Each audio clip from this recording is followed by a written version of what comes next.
It's Donkomi time. On that also. Hey, Kudus Mohammed, officially Ghana's most expensive player ever. 55 million Yarunima pounds. Sika Pudwo Yajiska Kudus from Yarunima. So from Right to Dream to Norgeland, to Ajax, to West Ham, and now to Spurs. Edwin, let me start off with you. I know that Chelsea were extremely interested in Kudus. Chelsea have let Noni Madueke go as well. And a lot of Chelsea fans, especially in Ghana here. Good, stop that. I'll come there. Oh, Charlie. Some way, somehow, they missed out on Kudus. Kudus is heading to Spurs. A lot of people say that this and a possible incoming Gibbs White is evidence of a team that is showing ambition after a poor campaign. Donkomi or not, and why? Oh yeah, I absolutely Donkomi it. I think that the rise of Kudus has been really good. Whoever is managing where he moves is doing a really good job, as we just said, from Right to Dream to Norgeland, then to Ajax, then to West Ham, now Spurs. Spurs may not be the biggest club in England, but they are still a huge team in Europe. They may not have won anything, but they're still a club that attracts good players, attracts good managers, and plays some relatively good football. Sure. What I like is that it presents a challenge to Mohamed Kudus. I think being at West Ham made him a little too comfortable. Because of how talented he is, he gets to play. Whether he's not playing well, whether he's not having a good period of it, he is mostly pushed into the starting lineup because of how good he is, how talented he is. At Spurs, he goes in there as one of the most talented players in the team, no doubt about it. But there are so many other quality players in the team that he will have to work to keep a spot in that starting lineup. In my opinion, Kudus starts for Spurs. For Spurs, he should start. On which side of the pitch? That's difficult to determine because I think in his final stages as West Ham, he started playing on the left a bit, started playing in the number 10 position, played a lot on the right, played as a false nine. I think there are many opportunities for him to start, whether he takes Brennan Johnson's place. And I know Brennan Johnson played very well for Spurs last season, but he's nowhere near the level of quality Kudus is. On the right rather, on the left, Son is diminishing returns at the moment. Injuries have taken the best away from Son, and there was a moment in the Europa League final where he had a chance to actually run at the United defense. He could barely manage a sprint. That's why you know that the player who was built on his pace doesn't have it anymore. So that's so let's say Richarlison, Son. No. Why you mention Richarlison? Why not? I mean, he's not going to be the starter. He's not going to be in the starting lineup. He's going to be Solanke. It's a new coach. It's going to be Solanke. It's a new coach. No, but he has to look at the talent he has, the production he has. I think there's clear intent from Thomas Frank. I don't think Richarlison will be starting. He might even get so. I don't think. Because you are looking at the situation where now they are bringing in Morgan Gibbs White. What about Kulishevsky too? Yes. There's a high possibility that Richarlison could be out of the door exactly anytime from now. So my point is, Kudus has a lot of players behind him, or maybe even close to him, next to him, who are going to be fighting for the same spot. So he's not going to be able to afford those games where he's out of his head, he's not focusing on the game, he's not playing as well. He needs to be on it every single day. Otherwise, he will see a lot of time on the bench because Spurs do have a lot of quality on their squad. So it presents a challenge to him, and we might actually get to see a better or even the best version of Kudus. I think we saw bits of that at West Ham. Not enough of that at West Ham. We've not seen enough of that at for the national team. At Ajax, he was still a young, raw player, so we got to see different shades of Mohamed Kudus. At Spurs, they are one team that is expected to qualify for the Champions League. They are one team that's expected to at least reach the knockout rounds of the Champions League. So there's a lot of pressure on the coach and also the players to deliver. And now Kudus has joined a team that they might not have been winning in the last decade or so, But now they've got the taste of a trophy. They have another match coming up that could bag them a trophy immediately the season starts. He's part of a winning squad now. Now he needs to prove himself that he deserves to be on the squad.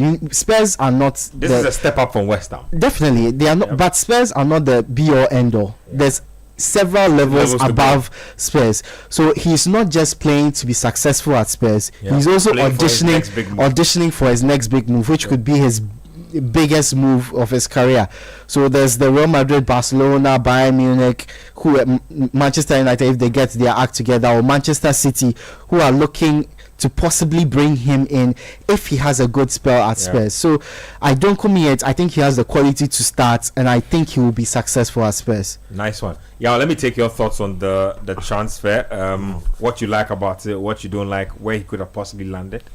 I like it. I like everything about the transfer. I like the fact that last season he competed on a team that finished 14th, and that now he lands on a team that's going to compete in the Champions League. That finished 17th. Pardon? That finished 17th actually. West Ham? No, he's going to a team that finished 17th. No, to a team that is going to play in the Champions League. Yeah, I forget about it. Because they were focusing on the on winning the Europa League, and so it was clear that this team was clearly distracted or wasn't focused on competing in the Premier League at their best level. I mean that one was so evidently clear. That is a positive, and the fact that he gets to compete on a team on a platform that is a little bit bigger than West Ham, where you get to rub shoulders with some of the best players and have to really compete for a place in the starting lineup. Yes, I honestly believe that he walks into the starting lineup, but the competition will be fierce. It will be definitely intense because of the very likely addition of Morgan Gibbs-White. If Morgan Gibbs-White wasn't available, then there was a possibility that yes, Heung-min Son could start alongside Brennan Johnson and Dominic Solanke, with Kudus playing behind Dominic Solanke. And even with that, then where do you put James Maddison? So there was that bit. But now that Morgan Gibbs-White is likely to be thrown into that mix, it makes things difficult. So what that means is that Kudus is very likely to start out on the right side because Thomas Frank, Tottenham Hotspur, they will always placate to Heung-min Son's demands. He's the captain anyway. Star in the team. So yeah, he was definitely, and he plays on the opposite side on the flank. So he will definitely start. So it's very likely that Mohamed Kudus will start on the right side because of his work with Mbeumo as well. Exactly. He prefers that kind of player, a left-footed player on the right hand side. Yes, and that is Mohamed Kudus' strongest position. And so I like the fact that the competition will definitely get the best out of him, and he be able to compete in the Champions League. It just tells you the fact that there's this feel about this signing that it's a 6-year deal, but like, look, if he balls out for 2 seasons, Daniel Levy will be definitely ready to let him go. Season. I absolutely don't commit this move, and I love the fact that he will be competing in the tournament that he should be competing in, looking at the talent that he has and the production that he's been able to put out there on the field. Last season was a bit challenging, but now he goes into a team that is a bit more stable. He goes into a team coached by a guy who is tactically flexible and can get the best out of him, at least from a defensive standpoint, not necessarily where you have him running around trying too hard to be able to show that yes, I can defend, I also have an incredible work rate, but being able to teach him that tactical discipline, top level tactical positioning, for him to be able to not be a defensive liability to the team, but at the same time be able to enhance his offensive prowess. And so for me, I absolutely don't could mean this move. All right, so don't come on the code. Let me just take your touch on it tactically, and then I'll transition to something else. I mean, when I heard the news, I was extremely happy that Kudus has moved to Spurs. And as a Ghanaian and as a football fan, I said, of course, man, this is the sort of competitions I want our players to be playing in. He gets the chance to play in the Champions League, and that can only make him better. With the World Cup next year, hopefully the Black Stars will be in the US and Canada, then he go and showcase himself. But in Ketia, tactically, I am worried. Mexico. Don't mention Mexico. Mexico. You will go to Mexico. Guadalajara. You will go to Guadalajara. Sunny Guadalajara. That's a nice place, man. Kwame Poku Menibaya Jame. When I get Jame, yeah, I'm fine. Oh, Charlie. Like I'm saying, Ngetia, tactically, I am worried. I'm worried for Kudus. Thomas Strang, if you look at his team at Brentford, Yep. he's always been a back three. He's always been the wing back Yep. that gets back and forth, to and fro. He's got the players to play that actually at Spurs. Yep. As for the wing back, it is sorted. Poro and the Udogi. Italian with the Nigerian name Dog. In fact, they are built as wing back, not as full back. I think they have even Jed Spence. Yes. In He's a winger, but he was forced to play as a fullback, and he acquitted himself quite well. You understand what I'm So, saying? Yeah, you can add him to that mix. Now, when you get hold of the five, back three, back five, you are left with five more. Clearly, what this manager will not compromise is his 2DM. So you can see Bissouma, Sa, Yeah. the boy from Uruguay, what's his name? Bentancur. Bentancur. And- You see them. And Begval. And Lucas Begval. Begval. Where does that even leave James Maddison? I'm coming. So that leaves you with three positions. Solanke obviously takes the lead. So you are left with only two positions in the team. That is if the man decides to play the system He was playing at Brentford. that he has played over the years and has Yeah. established him as a manager. Yeah. So in that two number 10 rows, there is Song, there is Kulusevski, there is Richarlison, there is Brennan Johnson, Madison. there is Madison, Now Gibbs there White. is Gibbs White, there is Kudus. Numo Ebeze. That's like 5 players competing for Yes, the rest of the for slot. just 2 slots. Kudus has an advantage because he's a marquee signing of the coach. You don't buy a player £55 million and not give him the chance to showcase himself. Yep. So the Ghanaian here has got 2 or 3 basic fundamental things to do tactically. One, he cannot put up that West Ham-like behavior at Spurs, where when he's not on the ball, he's walking. Unacceptable. And at this manager, Yep. we saw Wisa, Yeah. in Buemo, In fact, hard work is the foundation of Thomas Frank's whatever system. he does. Yep. If you don't work hard, you'll be Forget on the bench. it. Wasumbeya Shiraf. And me, I'm always for coaches who will endorse and force that. Yeah. Luis Enrique Nier. So, yes. Exactly. Enrique Nier, Pep Guardiola Nier, those very good coaches. Jurgen Klopp. If you're Jurgen not Klopp. if you're not pressing, You on sit the down bench. quick. So now, Otoado. Hey, don't spoil the conversation. Hey, Behave yourself over there, Gabby. so what I'm saying is this: Mohamed Kudus, his technical ability on the ball has never been and would never be in doubt. Nope. But his team contribution defensively will be a worry. No walking. When you lose the ball, you fight back for it. Yep. Immediately do your best to get it back. Yep. Tactically also, the role he look, if the man decides to go a back five, he can never find himself anywhere on the right. Maybe he will play right mid number 10, In the half spaces. left in the half spaces, but maybe on the right hand side, and he has to be very, very deadly. That I am very confident he will do. My main tactical problem with him Yep. is what he brings to this team when they are not on the ball. There will be beautiful nights from the way the Champions League goes of this, don't be surprised. Real Madrid may come to town. Barcelona will come to town.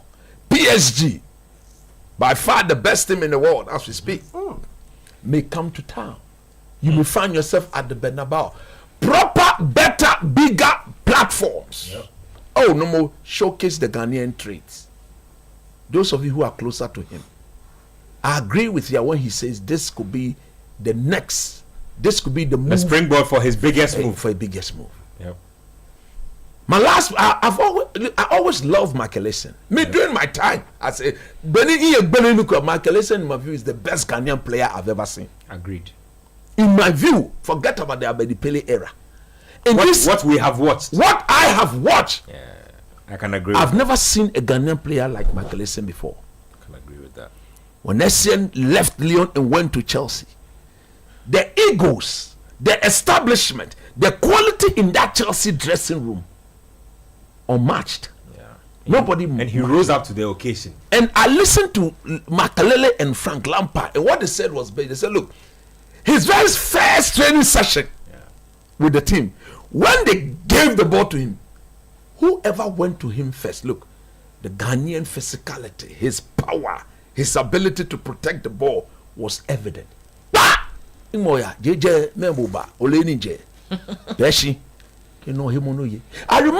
his first game against Arsenal. You remember? Yeah. That was his what? His first game. It was against Arsenal at the bridge. Mourinho gave him 35 minutes. And we saw. Oh, Charlie. No more. I will never forget that day. There was a day I met him in the studios of one of the radio stations here. And I said, Buffalo, do you actually remember your first game for Chelsea? He said, Coach, it was against Arsenal. I said, that was the day you left a lasting legacy in me. Yeah. Mohamed Kudus, go and leave a proper legacy. Me, I want you to punish Arsenal. All the London teams, those in the blue there, I want you when you meet them, la ilaha illallah. Look, discipline them for me. More Kudus. Patete. She Kudus say ba. Ama fwe Kudus neba no monje no monje. Kudus neba no monje. Ama fwe Kudus neba no Kudus neba. That is our star boy. Go and show the Ghanaian. Thank you. One thing. The good thing for Kudus is that Thomas Frank, as Yao said, he's very malleable. He doesn't stick to one formation. Actually, the whole of 2025, he never played with 3-back system. Oh, it's not true. 4-3-3. Yeah, no. 4-2-3-1. It is a formation. He played with four defenders. It's a formation. His 2 central midfielders. Yes. 3 players, and then usually you are normally when you watch his team play, formation wise, when he decided to move away from the back 3, back 5, he went with the 4. But when the system kicks off, you see his full backs very high up the pitch, and the guy Norgard, he will stand in front of the back and protect them and push the rest. You see, he may alter the system, but the workaholic demands. Is non-negotiable. The principle is non-negotiable.